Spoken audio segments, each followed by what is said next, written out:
E é interessante que João começa o seu livro, né, dizendo assim, que é o verso áureo aqui: no princípio era a palavra, e a palavra estava com Deus, e a palavra era Deus. E é interessante que ele começa do mesmo jeito que começa o Gênesis. Gênesis também começa no princípio, né?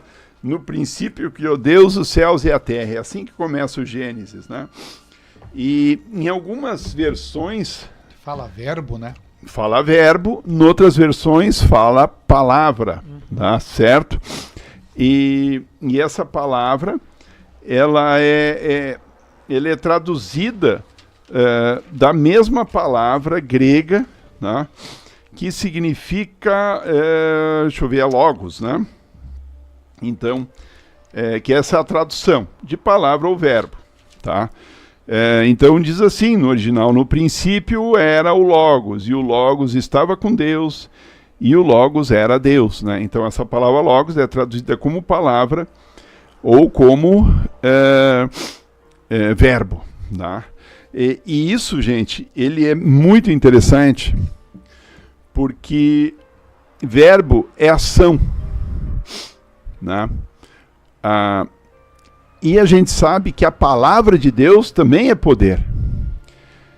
Interessante, todo o Antigo Testamento diz que Deus criou todas as coisas pela sua palavra. Entende? E aqui João identifica a palavra como Jesus. O que João está ensinando, e essa é a intenção do livro de João, né? Porque já no tempo de João, ali já no final do primeiro século, já estava começando, né, a se introduzir algumas ideias estranhas sobre Jesus, né? Como, por exemplo, que Jesus não é Deus.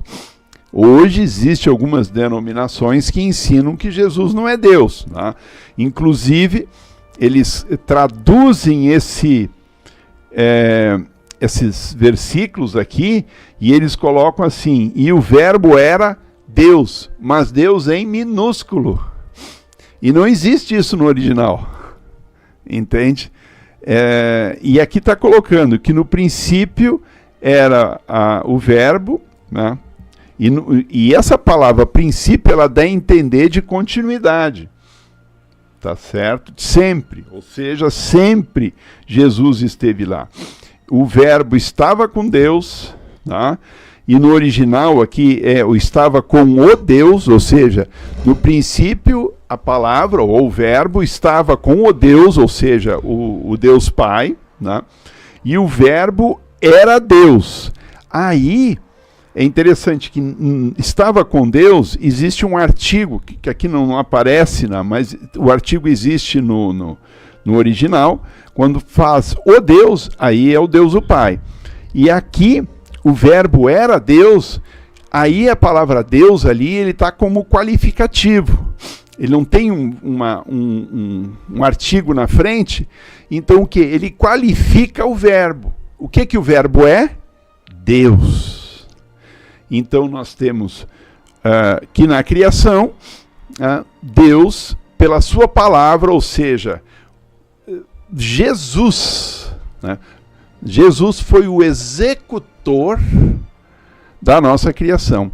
E e isso tem lógica, gente. Isso tem a maior lógica do mundo. Porque assim, o mesmo que nos fez é o mesmo que nos salva.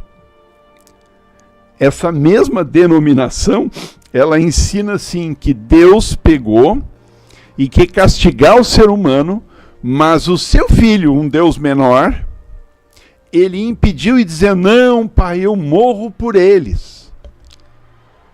E aí então Jeová, um Deus severo, né, permite que o seu filho morra para ele não destruir os seres humanos. E nunca foi assim. Inclusive, o Espírito Santo não existiria. Não, o Espírito Santo é uma força só, não existe a pessoa do Espírito Santo, entende? E é interessante, então, que assim, nós devemos o batismo, né? Então, no caso deles, é feito em nome do Pai um Deus superpoderoso, em nome de um Filho, que é um Deus semideus, né? E do Espírito Santo, que é uma força comum, uma força qualquer, um poder de Deus, né? Então, é muito estranho isso. Claro que não é. Tá? Em nome do Pai, do Filho e do Espírito Santo. Essa ideia de trindade, ela é bem explícita aqui em João, né? Onde que mostra que Jesus é Deus. E aí, Jesus sendo Deus, obrigatoriamente o Espírito Santo vai ser Deus. Nós não vamos explicar isso hoje. É porque é um assunto muito complicado, eu acho, para a cabeça humana, às vezes, entender isso. Por isso que saem teorias assim, porque é muito difícil, às vezes, para a pessoa entender que é três diferentes, mas, ao mesmo tempo, um só. Eu ouvi milhões de explicações, né? Assim, gente, assim, ó. É como tu querer colocar a água do mar dentro de um copo d'água. Difícil entende? entender isso. Não existe isso, tá? Mas Jesus, ele se, vamos dizer assim, eu nem vou dizer ele se qualifica como, mas ele assume uma natureza humana para poder mostrar Deus, mostrar quem é Deus, tá? E a gente vê Jesus aceitando a adoração. Ora, quem é o único que a gente deve adorar? Só Deus. E a gente vê Jesus aceitando a adoração. A gente vê todos os profetas, quando as pessoas, né, buscavam adoração, e até anjos, né, que as pessoas se ajoelharam diante dos anjos, que a gente tem Apocalipse ali, e a adoração, os anjos não aceitam adoração. Porque não pode. Não pode, só a adoração só pertence a Deus, né?